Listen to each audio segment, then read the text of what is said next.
Guys, welcome back to the channel Rituraj and wires. आज हम लोग करने जा रहे हैं day 17 of 25 days IoT covering series. तो आज जो टॉपिक हम लोग कवर करने जा रहे हैं उसका नाम है थिंक स्पीक क्लाउड प्लेटफॉर्म। ठीक है, जैसे कि आप यहाँ पे देख सकते हैं, आज का मेन टॉपिक है थिंक स्पीक क्लाउड प्लेटफॉर्म।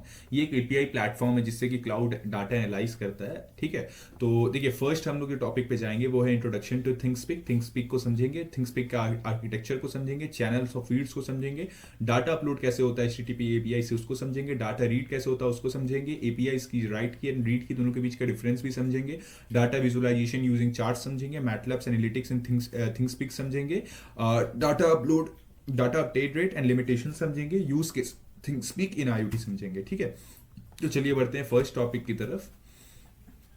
देखिए, तो फर्स्ट टॉपिक जो है वो है इंट्रोडक्शन टू थिंक स्पीक। तो think speak is a cloud based IoT analytics and data visualisation platform. ठीक है, तो थिंक स्पीक क्या है? एक क्लाउड बेस्ड मतलब क्लाउड की तरह काम करने वाला एक प्लेटफॉर्म है जो कि हम लोग इंटरनेट ऑफ थिंग्स में यूज करते हैं डाटा को एनालाइज करने के लिए और विजुअलाइज करने के लिए। Mainly use to store data, analyse and display sensor data send from IoT devices like ESP8266, ESP32, Arduino और रास्पबेरी पाई। मतलब सिंपली वही बोलना चाह रहा है कि सेंसर से जो भी डाटा आ रहा है उसको यहाँ पर ये एनालाइज करके स्टोर कर सकता है। ठीक है, और उसको डिस्प्ले भी कर सकता है। In IoT system devices generate raw sensor data but without a cloud platform this data has no long term use. ठीक है, तो अब यहाँ पर सेंसर डाटा जो है, अगर आप कंटिन्यूअस सेंसर यहाँ पे यूज करें जो कि डाटा को सेंड और रिसीव करता है, तो वो क्या करता है? वो डाटा को क्लाउड के पास भेजता है। अगर क्लाउड उसको स्टोर नहीं कर पाया, बस एनालाइज करके उसमें डिसीजन ले लिया और उसको स्टोर नहीं किया, तो उस डाटा का काम क्या अगर उसको हम लोग यूज नहीं कर सके अपने लिए? तो so that's why cloud platforms are important. So ThinkSpeak solves this by receiving data from devices, storing it securely in the cloud, showing it in the graphs and dashboard. ठीक है, तो ThinkSpeak क्या करता है? बेसिकली रिसीव करता है डाटा को from devices like sensors, raw data को उसको स्टोर करता है प्रोसेस करने के बाद क्लाउड में और शो करता है इसको ग्राफ्स और डैशबोर्ड में। मतलब हम लोग का फ्रंट एंड में, जैसे कि आप यहाँ पे देख सकते हैं स्क्रीन पे आपके राइट साइड में ThinkSpeak का यहाँ पे दिखाया हुआ है कि ये कैसे शो करता है। Okay, allowing data analysis, think of ThinkSpeak as the online notebook graph sheet for IoT data. ठीक है, जैसे कि आप यहाँ पे देख सकते हैं लोअर बॉटम में राइट का कि आपको यहाँ पे डाटा ग्राफ्स में दिखाया जा रहा है। ठीक है, उस तरीके से। अब नेक्स्ट टॉपिक की तरफ हम लोग बढ़ते हैं जो कि है architecture of ThingSpeak. Okay, so ThingSpeak follows a simple cloud architecture. IoT devices से इंटरनेट के हम लोग थ्रू थिंकस्पीक में डाटा को भेजते हैं। सर्वर हम लोग का यहाँ पर होता है यूज, जिससे कि यूजर डैशबोर्ड में हम लोग अपने डाटा को शो करते हैं। लाइक यहाँ पे देखिए आईओटी डिवाइसेस है, ESP8266, ESP32, ये माइक्रो कंट्रोलर है। डाटा को यहाँ पर हम लोग लेते हैं और थिंकस्पीक सर्वर के पास भेजते हैं। ठीक है, इंटरनेट के थ्रू, और वाईफाई या मोबाइल नेटवर्क कुछ भी हो सकता है भैया, और फिर यूजर डैशबोर्ड में ये डाटा शो हो सकता है। ठीक है, एक बार शो हो जाने के बाद क्लाउड में। इस तरीके से थिंकस्पीक काम करता है। ThinkSpeak Cloud stores and processes data, user interface, web dashboard to view graphs. This architecture is lightweight, making ThinkSpeak ideal for students, beginners and academic project. ठीक है, ThinkSpeak हम लोग आइडियल होता है। हम पहले भी आपको यहाँ पर, अगर आप मेरे वीडियो को पहले से फॉलो कर रहे हैं तो हम अपने पहले कुछ डेज इस सीरीज में मैंने बताया था ThinkSpeak किस तरीके से काम करता है और 2-3 तो क्लाउड प्लेटफॉर्म को भी समझाया था। ठीक है, so it is one of the cloud platforms which we can use for making beginner level और beginner friendly level IoT projects. Okay, चलिए अब आगे बढ़ते हैं थर्ड टॉपिक की तरफ। थर्ड टॉपिक है channels and fields in ThingSpeak. A channel is like a container for your IoT data. Each channel can have up to 8 fields. इसको याद रखिएगा, एक चैनल के अंदर 8 फील्ड हो सकता है। ठीक है, और ये एक कंटेनर होता है। लाइक एसक्यूएल में अगर आप जानेंगे तो वहां पर टेबल्स और कॉलम्स के अंदर डाटा स्टोर होता है। ठीक है, उसी तरीके से हम लोग यहाँ पर जो थिंकस्पीक है या चैनल जो उसके अंदर हम लोग आता है थिंकस्पीक के अंदर, ये देखिए जो वहां पर टेबल्स आपको बोले थे, टेबल्स की हम लोग का फील्ड होता है, कॉलम भी हम लोग का फील्ड होता है, यहाँ पे चैनल्स हम लोग का फील्ड होता है। ठीक है, ये कंटेनर की तरह होता है, इसमें 8 फील्ड्स होता है। ठीक है, उस कंटेनर के अंदर डिफरेंट डाटा स्टोर होता है। Each field represents one sensor value. Example field 1 temperature, field 2 humidity, field 3 gas level. Like जो भी टेंपरेचर का वैल्यू आ रहा होगा वो एक फील्ड में जाकर स्टोर होगा, फील्ड 1 में, ह्यूमिडिटी का फील्ड 2 में और गैस लेवल का फील्ड 3 में। अब आपको जेएसओएन के बारे में जब हम पढ़ा रहे थे तब हम आपको बताए थे कि डाटा किस तरीके से स्टोर होता है। लाइक टेंपरेचर 28, टेंपरेचर 30, टेंपरेचर 35, इस तरीके से। You create one channel per project and assign fields based on sensor use. ठीक है, आपको एक बार चैनल बना देना रहता है, उसके अंदर फील्ड असाइन कर देना रहता है। उसके बाद जो भी डाटा हम लोग आ रहा है सेंसर से, रॉ डाटा, उसको एनालाइज करके उस फील्ड्स में स्टोर कर दिया जाता है। एनालाइज करके स्टोर करने का मतलब या प्रोसेस करके स्टोर करने का मतलब यही होता है कि डाटा को एनालाइज किए और की वैल्यू पेयर में हम लोग बात करते हैं ना जेएसओएन के स्क्रिप्ट में, तो वो उसको उस की वैल्यू पेयर में हर एक फील्ड में जो भी इसका डिटरमिनेंट फील्ड होता है उसमें जाके स्टोर कर देता है। ठीक है, इस तरीके से। अब फोर्थ टॉपिक हम लोग बात करते हैं data upload using HTTP API। ठीक है, अगर HTTP का यूज करते हैं API का, तो कैसे हम लोग डाटा को स्टोर कर सकते हैं, अपलोड कर सकते हैं। तो ThingSpeak uses HTTP protocol to receive data. Your IoT devices sense data using HTTP get और post request, internet connection, API keys for authentication. Example concept not code. Device HTTP request करता है, ThingSpeak वहां पे data भेजता है, data stored. This makes ThingSpeak a very simple and beginner friendly as HTTP is easy to understand and implement.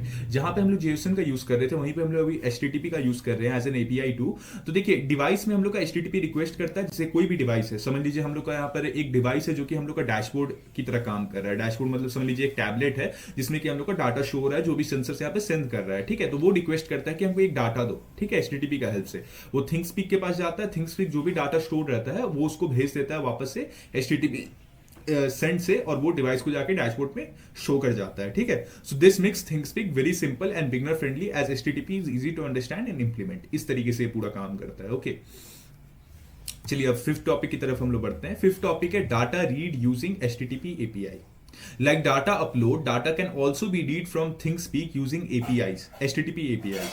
This allow other devices to read, store data, mobile apps to display value, data sharing between systems. Thus, ThinkSpeak support two-way communication, device, cloud, cloud से user और other devices. Like आपको हम बताए थे पहले भी कि जब भी हम लोग का API होता है, आपको थोड़ा देर पहले जो हम समझाए थे कि उस टाइम पे रिक्वेस्ट कर रहा था डाटा की, लाइक ThinkSpeak में जो भी डाटा स्टोर हो रहा है वो हमको लाके यहाँ पर दिखाइए। ठीक है, डैशबोर्ड में। बट यहाँ पे क्या हो रहा है, उस डाटा को हम लोग वापस से भेज भी रहे हैं। ठीक है, उसी डिवाइसेस से। तब इस तरीके का हम लोग काम होता है, like data read using HTTP API। और थोड़ा जो पहले टॉपिक था वो था data upload using HTTP API।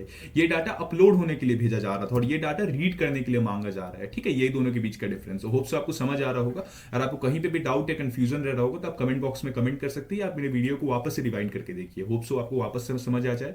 ठीक है, हाँ, तो देखिए, दस ThingSpeak supports two way communication, device से क्लाउड, क्लाउड से यूजर और अदर डिवाइसेस। ठीक है, मतलब सेंसर से डाटा हम लोग का क्लाउड के पास जा रहा है, क्लाउड उस डाटा को फिर किसी डैशबोर्ड में शो कर सकता है। यही सिंपल इसका आर्किटेक्चर वाला हम लोग का पार्ट था। ठीक है, चलिए अब सिक्स टॉपिक की तरफ हम लोग बढ़ते हैं। सिक्स टॉपिक है API कीज, राइट की एंड रीड की। इन दोनों के बीच का डिफरेंस भी हम आपको बताएंगे, क्वेश्चन के फॉर्म में आपसे पूछेंगे भी, तो यहाँ पे ध्यान दीजिएगा। Like API keys are use for security and access control. Write API key used by devices to send data to ThingSpeak, keep it secret. Read API key जो होता है ये use to read data from ThingSpeak, can be public और private. This ensures that only authorised devices user can access your data. ठीक है, तो जैसे कि यहाँ पे बताया गया है कि जो हम लोग का राइट की होता है ये डाटा अपलोड करने के लिए यूज किया जाता है, और रीड की जो होता है वो डाटा जो अपलोड हुआ है उसको रीड करने के लिए यूज किया जाता है। ठीक है, बेसिक सा इसका टर्मिनोलॉजी था, आपको समझ आ जाना चाहिए। ठीक है, लाइक यहाँ पे लिखा हुआ भी है API keys are used for security and access control, used by devices to send data to ThingSpeak, keep it secret, read API। ठीक है, कीप इट सीक्रेट यहां तक ही हम लोग का राइट एक की था। ठीक है, और रीड की क्या है, used to read data from ThingSpeak, can be public और private. This ensures that only authorised devices user can access your data. ठीक है, तो आप जानते हैं API कैसे अपने डाटा को मेंटेन करता है, कैसे ऑथराइजेशन और ऑथेंटिकेशन करता है। ये दोनों मेथड आपको बहुत अच्छा से समझाए थे प्रीवियस वीडियो में, यहाँ पे नहीं समझाना पड़ेगा होप सो। तो अगर आपको समझ आया तो हम लोग 7 टॉपिक की तरफ बढ़ते हैं। 7 टॉपिक है data visualisation using charts. So ThingSpeak automatically convert stored data into line graphs, time based chart, real time plots. अब हम लोग यहाँ पे थिंगस्पीक के एनालाइजेशन वाले पार्ट में आ गए हैं। मतलब वो डाटा को पहले प्रोसेस करके समझ लेता है डाटा बोल क्या रहा है। ठीक है, फिर उसको एनालाइज करता है और उसको एक ग्राफ्स के फॉर्म में चेंज कर देता है। जब आपके डैशबोर्ड में वो शो होगा तो वो ग्राफ्स के फॉर्म में शो होगा। ठीक है, आप बोल सकते हैं कि जैसे जेसन का स्क्रिप्ट होता है, की पेयर फॉर्म में वो भेजता है डाटा को, तो वो कहीं ना कहीं बोल सकते हैं रॉ डाटा से थोड़ा सा ऊपर लेवल है, क्योंकि वो इजी अंडरस्टैंडिंग है, मशीन भी समझ सकता है, ह्यूमन भी समझ सकते हैं। ठीक है, वो जंबल वर्ड्स में नहीं है। सो यहां पे थिंगस्पीक जो होता है उस डाटा को ग्राफ्स के फॉर्म में बदल देता है। ठीक है, ये डाटा विजुअलाइजेशन यूजिंग चार्ट्स है इसका मतलब। सो टाइम बेस्ड चार्ट जो होता है ये रियल टाइम प्लॉट्स फॉर्म करते हैं। You don't need extra software, just open the channel dashboard. This helps in observing sensor trends, detecting abnormal values, understanding system behaviour. तो आप ग्राफ तो पढ़े ही होंगे कभी ना कभी, अगर इस वीडियो को देख रहे हैं तो अगर आप ग्राफ को पढ़े होंगे तो आपको पता होगा ग्राफ को हम लोग कैसे रीड करते हैं। एक टाइम के हिसाब से हमारा वैल्यू कितना आ रहा है, मतलब लाइक समझ लीजिए हम लोग टेम्परेचर सेंस कर रहे हैं। ठीक है, या समझ लीजिए ह्यूमिडिटी सेंस कर रहे हैं, तो रात के टाइम में ह्यूमिडिटी कम है, सुबह के टाइम में ह्यूमिडिटी ज्यादा है। ये सब आप ग्राफ से कर सकते हैं ना, आप मतलब कि एनालाइज करके या उसको रीड कर सकते हैं ना। तो ये कहीं ना कहीं आप डिटरमाइन करता है कि रात के टाइम में हम लोग का ह्यूमिडिटी कम है, सुबह के टाइम में ह्यूमिडिटी ज्यादा है, समर के टाइम में। तो ये इस तरीके से काम करता है। ठीक है, ये एक सबसे सिंपल बेसिक एग्जांपल था। ठीक है, चलिए अब हम लोग बढ़ते हैं एट टॉपिक की तरफ। एट टॉपिक है मैटलैब एनालिटिक्स इन थिंकस्पीक। तो देखिए एक मैटलैब एक ऐसा टूल है जो कि थिंकस्पीक में बोल सकते हैं कि ये इसका प्रोटोकॉल फॉलो कर सकता है, ठीक है, या इसको आराम से यूज कर सकता है थिंकस्पीक को। So one powerful feature of ThingSpeak is MATLAB integration, ठीक है। मैटलैब इसमें बहुत अच्छे से इंटीग्रेट हो जाता है। Using MATLAB you can perform calculation on data, apply filters, predict trends, detect abnormalities. This makes ThinkSpeak suitable not only for storage but also for data analysis and decision making। ठीक है, जैसे कि यहाँ पे लिखा है कि हम लोग का जो थिंकस्पीक जो मैटलैब वाला इंटीग्रेशन होता है, मैटलैब करता क्या है एक्चुअली, वो पहले देखिए। परफॉर्म्स कैलकुलेशन ऑन डाटा, जो भी डाटा हम लोग का एनालाइज हो रहा है उस पर कैलकुलेशन कर सकता है, फिल्टर्स अप्लाई कर सकता है, ट्रेंड को प्रिडिक्ट कर सकता है। लाइक आप थोड़ा सा तो जानते होंगे स्टॉक मार्केट के बारे में। तो स्टॉक मार्केट में जैसे ग्राफ दिखाया जाता है, तो उसमें हम लोग कैसे ट्रेंड्स को प्रिडिक्ट करते हैं कि अभी हम लोग का लॉस होने वाला है। मतलब समझ लीजिए कैंडल फ्रेम हम लोग यूज कर रहे हैं, ठीक है। जिनको नहीं समझ आ रहा है रुकिएगा, वो भी हम समझाएंगे और बेसिक लेवल पे, अगर आपको नहीं समझ आता है तो। देखिए कैसे कैंडल को हम लोग पहचानते हैं, कैंडल कब नीचे जाएगा कब ऊपर जाएगा, तो वो उसमें हम लोग का यहाँ पर मैटलैब हेल्प करता है, ठीक है। अब वो तो अलग लेवल पे है, उसके लिए हम लोग स्टडी करते हैं, या बहुत सारे टूल्स भी आ गए उस चीज को प्रिटेंड करने के लिए। आप बोल सकते हैं कि प्रिसाइज करने के लिए कि क्या होने वाला है क्या नहीं होने वाला है, वो नीचे जाएगा कि ऊपर जाएगा। तो ये प्रिडिक्ट कर सकता है ट्रेंड्स को उस तरीके से कि अगर अभी समझ लीजिए कि कल हम लोग का टेम्परेचर रात में 8 डिग्री था, तो आज रात में टेम्परेचर कितना होगा, ठीक है, उस तरीके से। So that's how he it predicts trends, ठीक है। Detect abnormalities, this makes ThingSpeak suitable not only for storage but also for data analysis and decision making, ठीक है। होप्स आपको बहुत अच्छे से क्लियर हुआ होगा। कोई भी डाउट रहता है वापस से बोल रहा हूं, कमेंट सेक्शन में पूछ सकते हैं, ठीक है। 9 टॉपिक है data update rate and limitations. तो ThingSpeak has some important limits, exam और इंटरव्यू पॉइंट, ये दोनों है, इसलिए मैंने यहां पे लिखा था। देखिए फ्री वर्जन में जो होता है इसमें मिनिमम अपडेट इंटरवल जो होता है वो 15 सेकंड्स होता है, ठीक है। मतलब एक डाटा को अपडेट होने में 15 सेकंड्स लगता है। लिमिटेड एपीआई रिक्वेस्ट इसमें होते हैं, मतलब आप HTTP एपीआई का अगर यूज कर रहे हैं तो आप डाटा को रिसीव करने के लिए या सेंड करने के लिए मिनिमम रिक्वेस्ट ही कर सकते हैं, अगर आप नॉर्मल लेवल का फ्री वर्जन यूज कर रहे हैं तो। पेड वर्जन में क्या होता है, फास्टर अपडेट होता है, मोर चैनल्स हम लोग यहाँ पे यूज कर सकते हैं। अब फील्ड्स उतने ही रहेंगे, 8 फील्ड ही रहेंगे, पर चैनल ज्यादा यूज कर सकते हैं, ठीक है। This limits are important while designing real world IoT systems, इसलिए इसको बेसिक लेवल पे ही हम लोग यूज कर सकते हैं बिगनर फ्रेंडली IoT प्रोजेक्ट्स में। अगर हम लोग बहुत हाई लेवल पे IoT प्रोजेक्ट बना रहे हैं जिसमें हम लोग को डाटा का जो डाटा ट्रांसफर रेट या हम लोग का अपडेशन रेट जो होता है डाटा का, वो हम लोग को बहुत स्पीड चाहिए, तो हम लोग को इसका प्रीमियम वर्जन लेना पड़ेगा, ठीक है,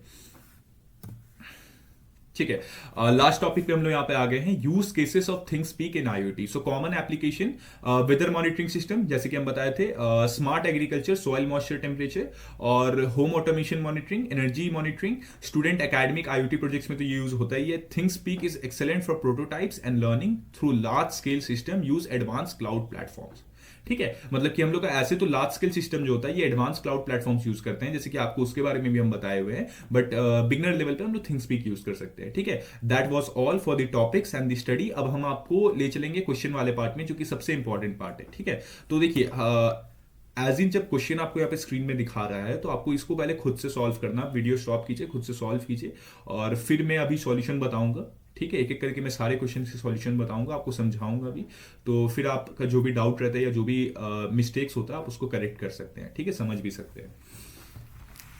तो अगर आप सॉल्व कर लिए तो हम लोग बढ़ते हैं यहाँ पे फर्स्ट क्वेश्चन की तरफ। फर्स्ट क्वेश्चन है, ThingSpeak is mainly used for dash, किस चीज के लिए यूज होता है। सो थिंकस्पीक जो है हम लोग का cloud data storage and visualisation के लिए यूज होता है, ठीक है। ये इसका आंसर होगा, बेसिक आंसर था। Which key is required to send data to ThingSpeak, कौन सा की रिक्वायर होता है बताइए।